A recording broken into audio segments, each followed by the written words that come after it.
আজকে আমি আপনাদের সঙ্গে নিরামিষ মোচার ঘন্টর রেসিপি শেয়ার করছি। আপনারা সবাই নিজের ঘরে নিজের মতন বানিয়ে থাকেন। আজকে আমি নিজের বাড়িতে কিভাবে বানাই তারই রেসিপি শেয়ার করছি। নমস্কার, কেমন আছেন সবাই? আমি জলিস কিচেন অ্যান্ড স্ট্রিট ফুডে আপনাদেরকে স্বাগত জানাই। এই নিরামিষ মোচার ঘন্ট বানাবার জন্য প্রথমে আমি একটা মশলা বানিয়ে নেব। এখানে আমি আদা নিয়েছি, 1 চামচ জিরে নিয়েছি, গোটা জিরে, আর 2টো কাঁচা লঙ্কা। এটা আমি শিলনোড়াতে ভালো করে পিষে নেব। আমি মোচাটাকে আগের দিন রাত্রির বেলায় ভালো করে কেটে নুন হলুদ দিয়ে জলে ভিজিয়ে রেখেছিলাম। এখন আমি এই জলটা ফেলে দেব। ফেলে মোচাটাকে খুব ভালোভাবে ভালো জল দিয়ে ধুয়ে নেব। দুবার ধোয়ার পরে আমি প্রেসার কুকারে এই মোচাটা দিয়ে দিচ্ছি। আজকাল ছাড়ানো মোচা বাজারে পাওয়া যায়, ঘরে কুচি করে কেটে নিলেই হয়, সেই জন্য ছাড়িয়ে কাটাটা দেখালাম না। তারপরে আমি আগের দিন রাত্রিরে ছোলাও ভিজিয়ে রেখেছিলাম, সেই ভেজানো ছোলাটাও মোচার সাথে দিয়ে দিচ্ছি। দিয়ে অল্প নুন দিয়ে দিচ্ছি আর অল্প হলুদ দিয়ে দিচ্ছি। তারপরে পরিমাণ মতন এর মধ্যে জল দিয়ে দিচ্ছি। জল দিয়ে প্রেসার কুকারে ঢাকনা বন্ধ করে গ্যাস জ্বালিয়ে আমি প্রেসার কুকারটা বসিয়ে দিচ্ছি। একটা সিটি দিয়ে আমি মোচাগুলো সেদ্ধ করে নিচ্ছি। এবার রান্নাটা শুরু করি। আমি গ্যাস অন করে গ্যাসে কড়াই চাপিয়েছি, তাতে তেল দিয়ে দিয়েছি। তেল দেবার পর 2টো আলুকে আমি টুকরো করে কেটেছিলাম, সেটা তেলের মধ্যে এখন দিয়ে দিচ্ছি। দিয়ে আমি এটাকে একটু লাল করে ভেজে নিচ্ছি। যখন আমার আলুগুলো লাল হয়ে যাবে তখন আমি এই আলুগুলোকে তেল থেকে নামিয়ে নিচ্ছি। এরপর এই তেলের মধ্যে আমি কুচনো নারকেল দিয়ে দিচ্ছি। নারকেলগুলো একটু নেড়ে ছেড়ে সোনালি করে ভেজে নিচ্ছি। যখন আমার নারকেল সোনালি হয়ে গেছে তখন আমি এটাকে নামিয়ে নিচ্ছি।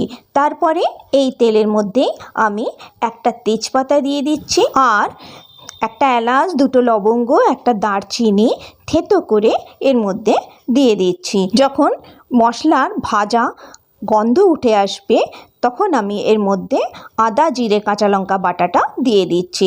দেবার পরে একটু জল দিয়ে দিচ্ছি, নইলে পুড়ে যাবে। তারপরে আমি এটাকে ভালো করে ভেজে নিচ্ছি। তারপরে আবার একটু জল দিয়ে দিচ্ছি। দেবার পরে আমি টমেটো কুচোনোটা দিয়ে দিচ্ছি। তারপরে আমি এর মধ্যে 1/2 চামচ হলুদ গুঁড়ো, 1 চামচ নুন দিয়ে মশলাটাকে একটু নেড়ে চেড়ে ঢাকা দিয়ে কষিয়ে নিচ্ছি। দেখুন এখানে আমার মশলা থেকে তেল বেরিয়ে এসছে। এরপরে মশলাটা আবার একটু ভেজে নিচ্ছি। ভেজে নেবার পরে এর মধ্যে আলু আর নারকেল ভাজাটা দিয়ে দিচ্ছি। দিয়ে সব কিছু একসাথে মশলার সাথে মিশিয়ে নিচ্ছি।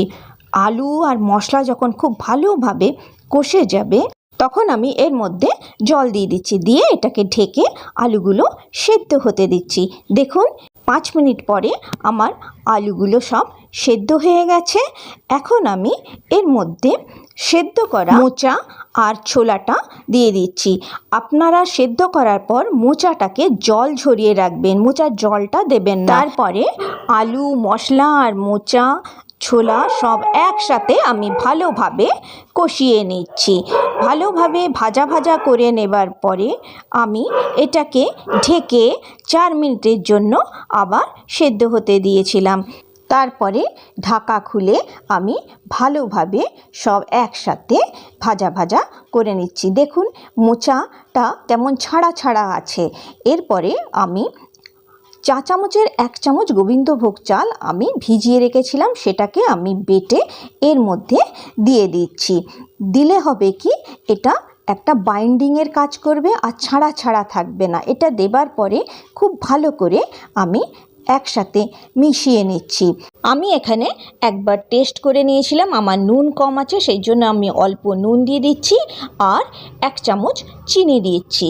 দেবার পরে এটাকে খুব ভালোভাবে আবার মিশিয়ে নিচ্ছি। তারপরে আমি এটাকে ঢেকে 2 মিনিটের জন্য রান্না হতে দিয়েছিলাম। 2 মিনিট পরে আমি এটাকে ভালোভাবে নেড়ে নিচ্ছি।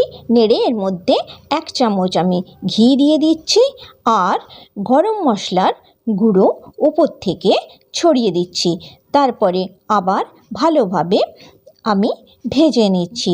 ভেজে নেবার পরে শেষে আমি এর ওপর থেকে নারকেল কোরানো ছড়িয়ে দিচ্ছি। দেওয়ার পরে আমি এটাকে ঢেকে গ্যাস বন্ধ করে দিচ্ছি। আজকের রেসিপিটি যদি আপনাদের ভালো লেগে থাকে তাহলে আমার চ্যানেলটিকে নিশ্চয়ই সাবস্ক্রাইব করবেন, বন্ধুদের সাথে শেয়ার করবেন, একটি লাইক নিশ্চয়ই করবেন। আপনারা সবাই ভালো থাকবেন, সুস্থ থাকবেন আর সাবধানে থাকবেন।